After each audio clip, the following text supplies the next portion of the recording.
Hello everyone. Hope everyone's doing well today. I've got another video for you here. We're going to be talking about, hope I'm in frame, I can't tell because it's facing me. We're going to be doing another video here, a walk around an exhaust note on a BMW S1000R. This is a 2015 model. And specifically this video is going to be about buying a used sport bike or super bike.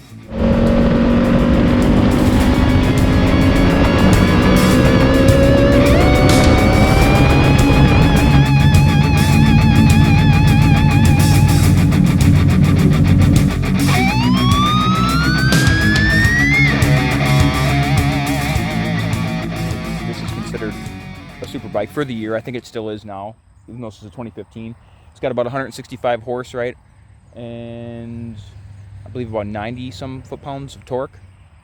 80 or 90, something like that.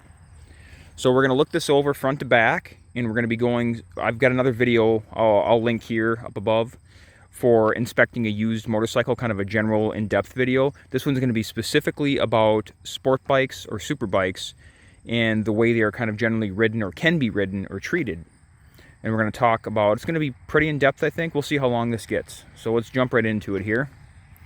We're going to start on the front, and sport bikes would generally, well, same with Harleys too, but they'll, especially if you're looking at a 2015, they'll have parts like this, so they'll have added parts, custom aftermarket stuff. This is a Puig, I think I'm saying that right, high-tech parts, little bit of a bigger windscreen, which does break a bit of turbulence for you. I do have the smaller one for this as well, and this will probably be for sale, as a lot of my bikes are. And I wasn't sure if I wanted to sell this or not once again, but I'm looking at a different Ducati, so this may be up for sale. Anyway, we're going to keep on going here. Let's zoom in to the front forks. This is important with super bikes and sport bikes.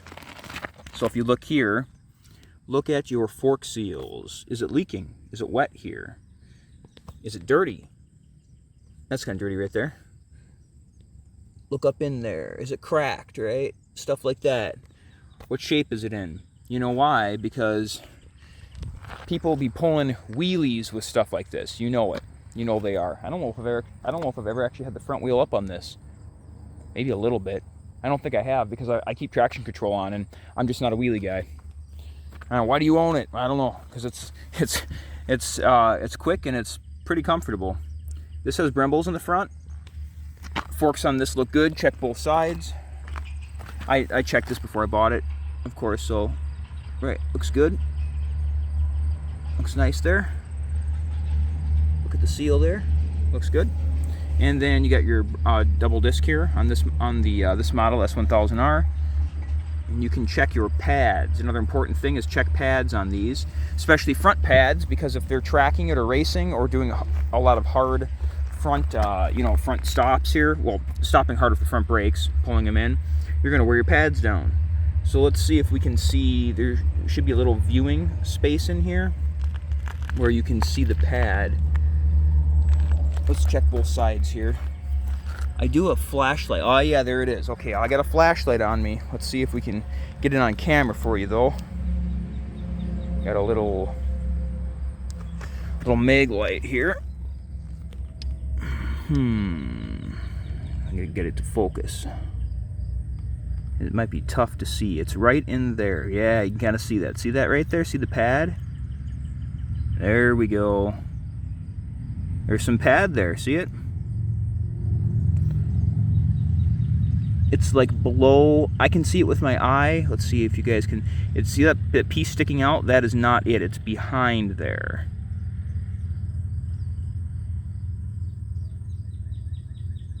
And there's pad left there. And you can check both sides if you can get to it. See if I can see this side. This side is very similar, because they're both front. If you can see that in there. See that pad touching the rotor? There you go. You got pads there. While you're done, since we just checked this, I said front to back, but let's see if we can see the back pads so we don't forget them later. Let's come around to the back. I'm on gravel, that's why that's dirty looking like that. All right, much easier to see the back pads here. All right, look at that. That is a lot of pad there. There is more than enough. But it's a sport bike, so there's usually not a lot of rear brake used here. All right, let's go back up to the front. Brakes look okay. These pads are probably, I don't know, I'd say maybe half-life if you look at the back. Something like that. There's 10,000 miles in this bike. And check the front here. Check for rocks or damage here. Pitting right on the on your fork tubes. These are very clean. There's a little bugs right there. I just washed this up. I didn't quite get everything though. Very clean. Nice fork tubes. Like the gold. Looks good. This bike also has, like the MT10 in the previous video, has guards here, so it blocks the bugs from getting on your fork tube so much. And if you get gunk and bugs and things here, like I was talking about, you can mess up your fork seals that way. Check the radiator. This one has Evotech guards on it, so it's hard to see through, but if you can, I did wash this with, you don't want to use too much high pressure when you're washing. I tried to get some of the bugs out, but it's hard to get bugs out of these. But I did my best. Take a look inside. See if you, I don't know if you can see through on the camera. I can with my eye. See if you can see through, see if there's any damage in there. This looks good. This has the guard on it here, so I don't see any like big damage. Maybe you can see through here. It's tough to tell on video, but I can see it with my eyes. So look through and see if there's any, you know, rock damage, things like that. This is the oil cooler down here. Everything looks pretty good. That's more of a high speed, like highway, throwing up rocks kind of deal. And while we're talking about that, let's talk about the tires. Another kind of specific sport bike thing, although Harleys can be ridden or cruisers can be ridden this way as well. Look at the tires here. These ones are a bit cupped.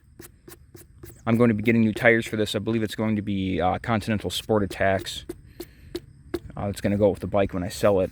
These are a bit cupped, so these tires need to be replaced. Now look through here and see if there is what they call chicken strips, or safety margin, I guess is the proper thing if you're riding on the street. See how this still has the little rubber pieces here? He's never really had this tire over in the side, it looks like, at least not past here, and I haven't either. So this bike was probably not tracked, at least not by anyone of any skill, because they'd be all the way over here rubbing these edges off. And it's cupped, which means that maybe he ran it with the pressure a little low, or the pressure incorrect. I've checked the pressure since I've had it. He rolled this, he commuted on this bike, the previous owner.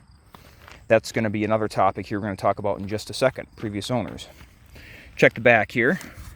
Is the back flat in the middle? It is a bit flat, if you can tell here. You guys, if you can tell on video, I think you can. See how I'm running my hand over and then whoop, flattens out right there.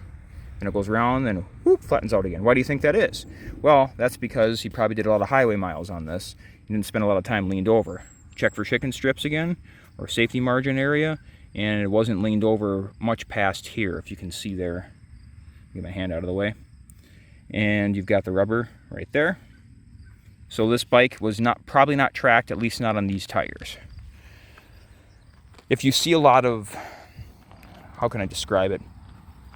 Pilling maybe, like, you know, you'd see like pilling on a shirt, and this is all like peeled up and looks like the tires have gotten really hot and the rubber's kind of bubbled up a bit and it's pilled all the way over to the edge. That means the tire's probably been tracked, or the guy was riding like a boss on the street and just getting it. These tires are not like that.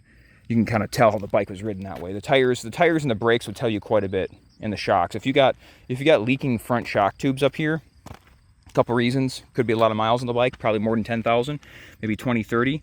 Or the guy liked to do wheelies, and he came down hard doing wheelies, and he blew his fork seals out. That's also possible. Another sign of abuse to a super bike or sport bike. Come back around here, come up here. This has electronic adjustable, flash my light there, electronic adjustable shocks with the different modes, and you can turn the key, obviously make sure everything turns on. Look at see the service date there, March 2022, so it has been serviced by BMW. I serviced this, he's had serviced BMW, I think he did some of his own service as well, so you can probably get that reset. Like, let's say the oil's been changed, everything's up to date, which it is on this bike, but he must have done it himself. That's why it says service March of this year. It hasn't been reset by a dealership, which can be done. And if they have service records, even better. This bike did not have service records when I got it. And before we do this, let's talk about this for a second. Here, let me turn this off. who is the previous owner of the bike? What's their age? That's the main thing. Are you buying a Superbike from someone 20 years old, under 25, or are they over 25, or are they over 30? So the previous owner of this bike was probably in his 40s, I would say, that I bought it from, and he had it and commuted on it, put a lot of these miles he did himself. I believe I'm the third owner of this bike. He was the second owner, I think. I need to write these things down. So he was not riding this like he was riding highway miles to commute back and forth over to the next state over. I'm in Wisconsin here. He's commuting over to Minnesota. So a lot of the miles were done on the highway, right?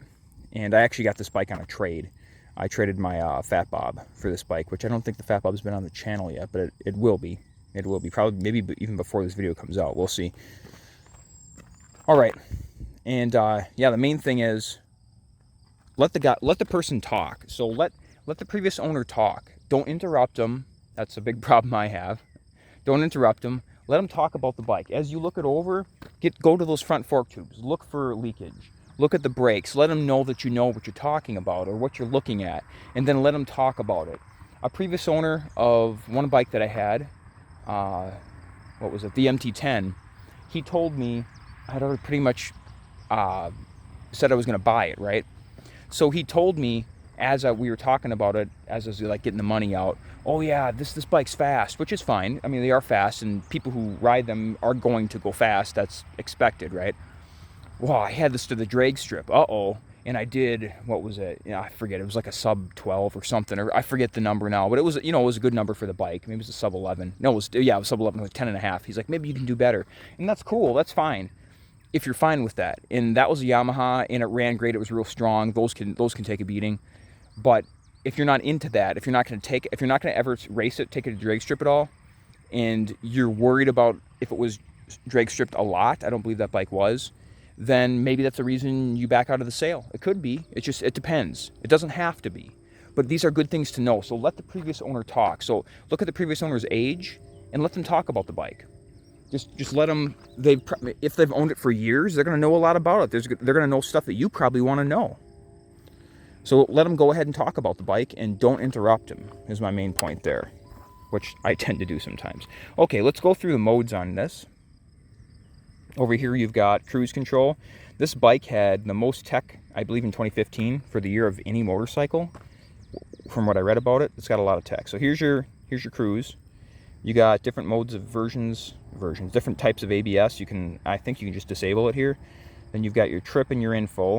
So you can change your trip. You can look this, I believe that's I think 400 miles, 449. I think that's what he used to record his oil changes. So it's around 450 miles in his oil change, I believe.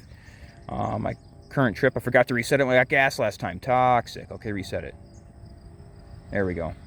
This has a gas gauge. I just do that to kind of see what kind of mileage I'm getting out of my gas tanks, out of my fill-ups. Average miles per gallon is 43 right there. You can see that. Here's a teller on these, though. Press this. Average mile per hour, 50. Not bad. What do you think the average miles per hour would be if this bike was on the track all the time? Yeah, probably not 50. So this is highway miles, not freeway miles even, right? Or maybe this is ridden in the back roads, which is what I do with it. And let's see, different suspension modes. DDC, okay. Soft, normal, and hard. I ride on soft because I'm riding on streets, and here in Wisconsin the roads are not so good. Move over here to modes. There's your mode button. Also has heated grips. You can check those too. I haven't actually even checked those in this because it's been so hot out. This is a hot day, humid day in Wisconsin today. Alright, modes. Road, Dynamic, Dynamic Pro, and Rain. I usually ride in road. So rain mode limits the power to, I believe, 110 horse. Soft to suspension, even on soft. Road, full horsepower, slightly harder suspension than rain, but still you can have it on soft, right? Then you go to dynamic. So even soft mode on dynamic, from what I understand, will be harder than soft mode on road, right? Okay, and then you've got Dynamic Pro, which I believe disables traction control and has very little ABS, unless I'm mistaken here. But Dynamic Pro is basically for the track, or if you want to do wheelies. And that's wheelie mode. I've never ran in Dynamic Pro. I don't really want to do wheelies with this bike. It's worth too much money, and I don't want to wreck it. So I baby this bike. And then you'll come back, check the tank, and then he's got a Pro Grip on here. See if there's damage around here. There's a little bit of scratching right here. Not much. A little bit here. That'll be from riders who wear jackets, and maybe the zipper touches here. They're sliding back and forth on the seat, riding aggressively, or even not riding aggressively, just because of the nature of how you sit on these bikes. This is great. I love these. This is tank grips here. This is for the S1000R, but it fits on the single R. Man, are these ever nice. Let me tell you what, these rubber pieces on here, this is absolutely excellent. I love those tank grips.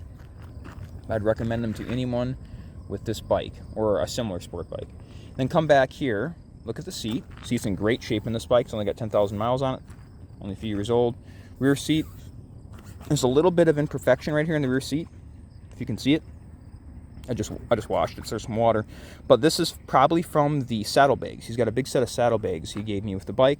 And then I was looking back here, I'm like, what in the world's this? Well, this is like a plastic film, like kind of a rubbery feel to it, that protects the tail back here, the paint on the tail, from the saddlebags.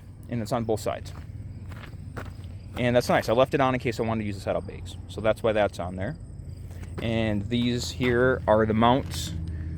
They're soft bags, so there's a pole that comes out here and catches the bag so it doesn't flop around when you're riding. One of them he made himself because one of the poles got lost, so he has like a custom one that comes out, and it's like a slightly shorter than the other one, but it works great and nothing wrong with it.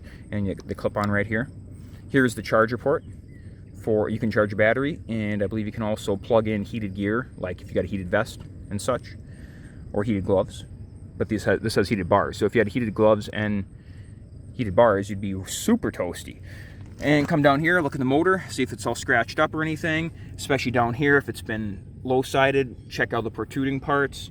I put RNG grips on this and an RNG spindles to give it a little extra protection and be able to get it up on stands. And that's another thing here too. If you see spindles on a bike, and that's a good thing for me.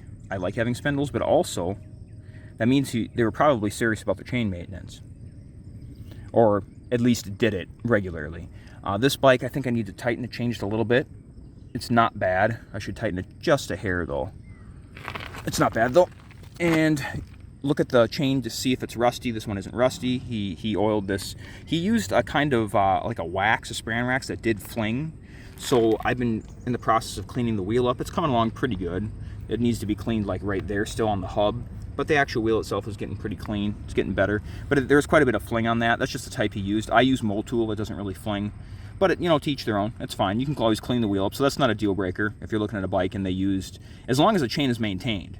That's what matters. See how that's like the sprocket there is gunked up? That's because of the type of chain wax spray that he used. It flung and it got gunked up. So that needs to be cleaned or replaced. You could replace the chain and sprockets on this if you wanted to as well. That's not that expensive of a service. I wouldn't consider that a deal breaker. You can probably do chain and sprockets for a couple $100, and especially on a bike at this price.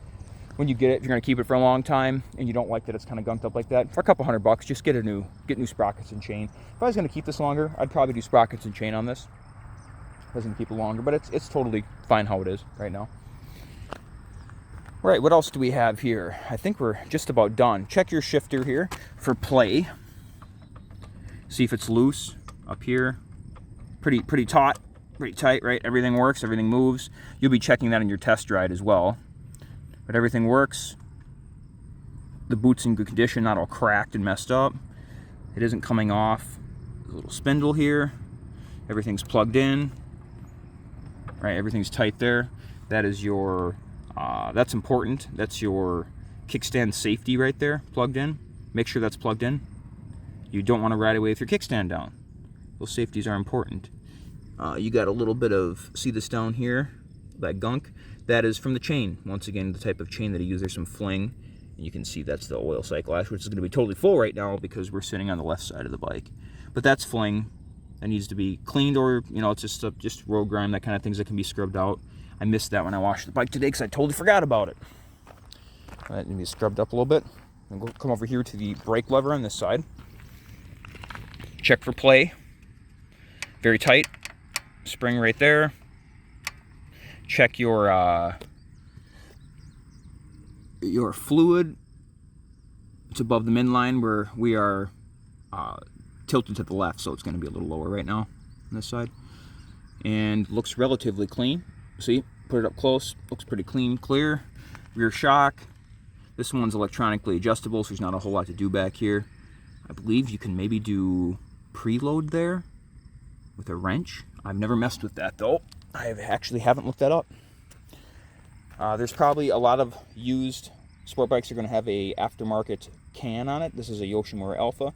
It sounds great. We'll listen to this in a second, man. We're going to be listening to this bike pretty late in this. We're already 20 minutes into this bad boy, but it's another in-depth video. So if the can is something you like, and maybe it adds value to the bike for you. Some sellers will try to add a lot of value to a bike because of the can they put on. Maybe it was expensive, maybe it cost them $1,000 or more. But it's up to you if it adds value or not. It's up to you as the buyer to consider that. Maybe you don't want that can. Maybe you wanted a different brand, right? So then just say, hey man, it doesn't add value to me because I don't want a Yoshimura, I want an Arrow or something else. All right, and let's get her started up here. And we'll give it a listen. This one has bar risers I put on it, the Rocks speed effects. Some people like these risers, some don't. They were good for me, and everything reaches just fine. There's plenty of slack.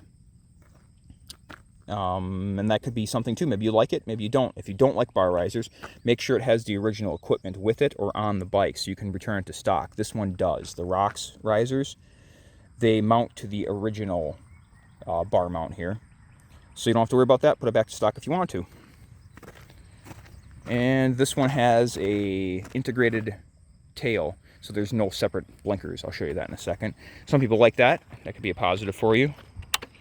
Okay, we'll get her started up and you can listen to the exhaust.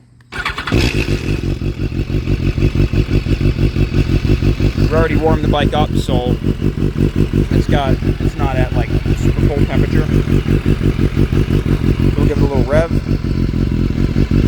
Let me go over to the exhaust here. It's relatively loud. This bike has some lope to it.